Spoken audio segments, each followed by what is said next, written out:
When the BP oil spill hit the Gulf in 2010, the research team at the National Center for Disaster Preparedness and the Children's Health Fund knocked on 6,800 doors and interviewed nearly 1,500 families in search for the spill's impact.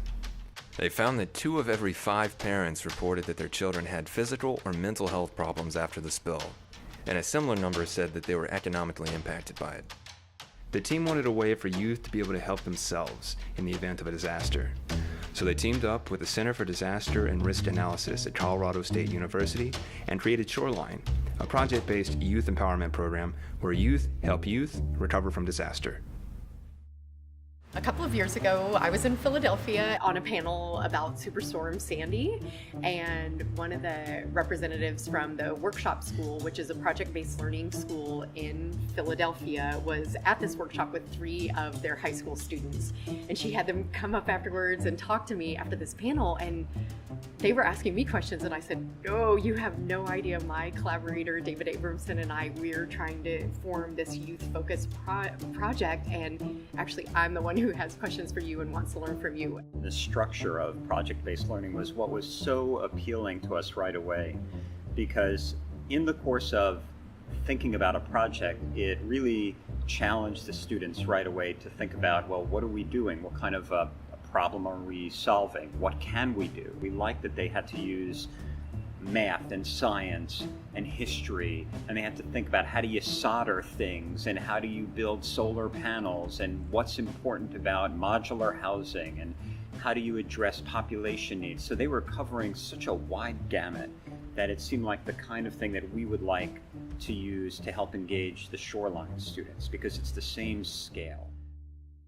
After David and Lori's trip to Philadelphia, they created SHOREline and brought it to 6 different high schools in the Gulf Coast region and New York.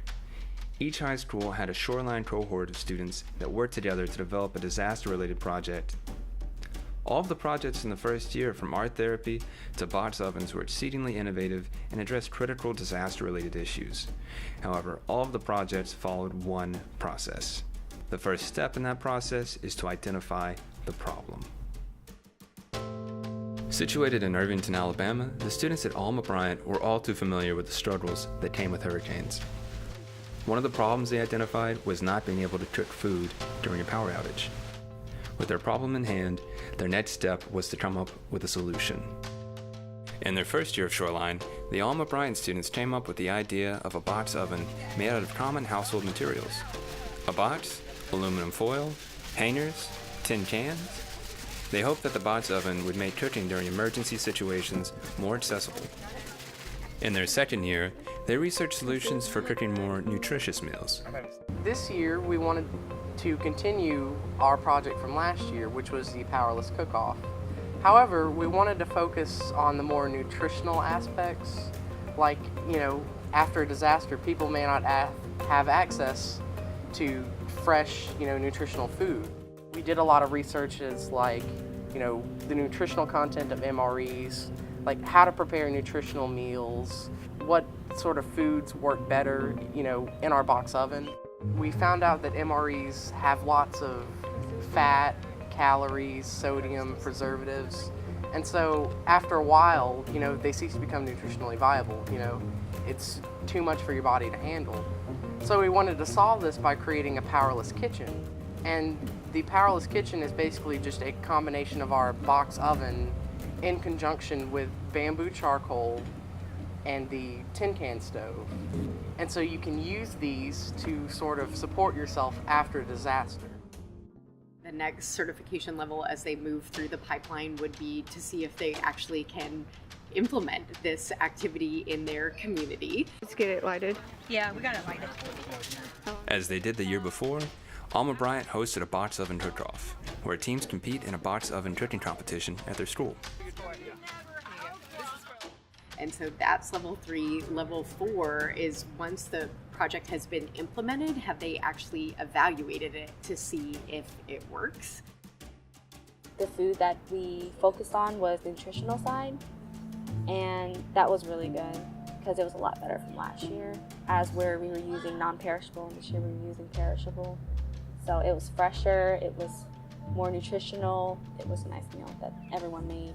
But then the bamboo charcoal that we tested, we realized that bamboo isn't found in all over the country.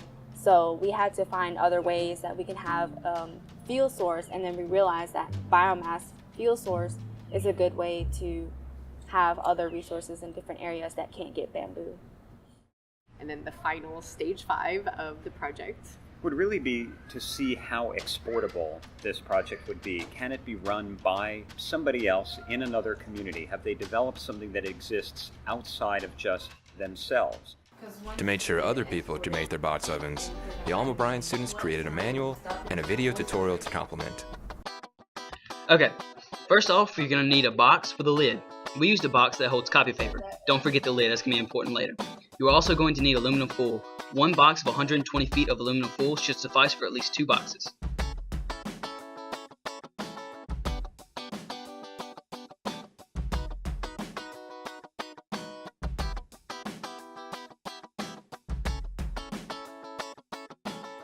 In the final step, the shoreliners from all 6 high schools gathered together to present their projects at the Shoreline Capstone Summit. This time, it was at the University of New Orleans. The prototype is totally okay. At the summit, the shoreliners worked together to present their projects to a panel of advisors from all across the country. We are presenting today our Hungry, No Power, No Problem, Cooking to Empower the Powerless cooking project. The materials. After hearing the presentations, the panelists deliberate on numerous factors like the project's scalability or feasibility and determine a winner for best overall project. The award for the best capstone project goes to Bryant High School.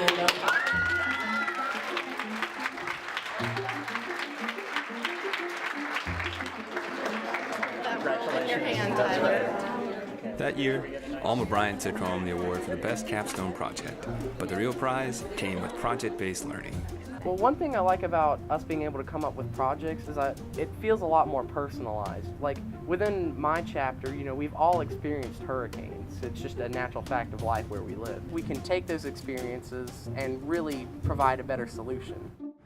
When it's a student leading a student, the leadership roles really play a key aspect in the whole project itself.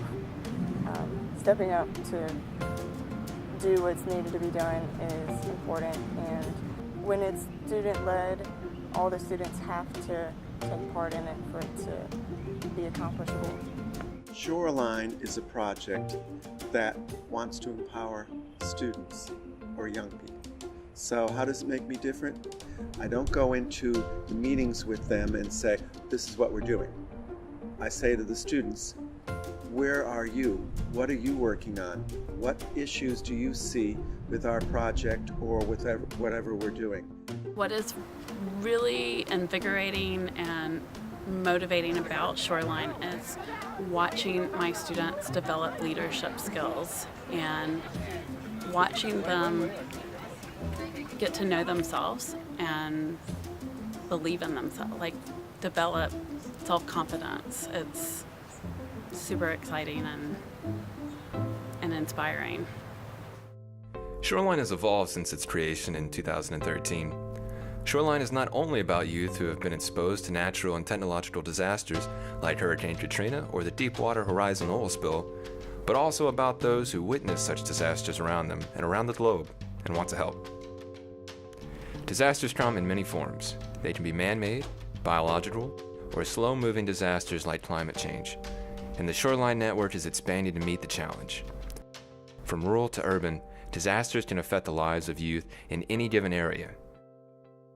Today, there are several New York City public high schools that have joined Shoreline, and the network continues to expand. With project-based learning at its core, Shoreline can flourish in a number of environments given a team of dedicated teachers, Shoreline staff, and most importantly, student leaders paving the way.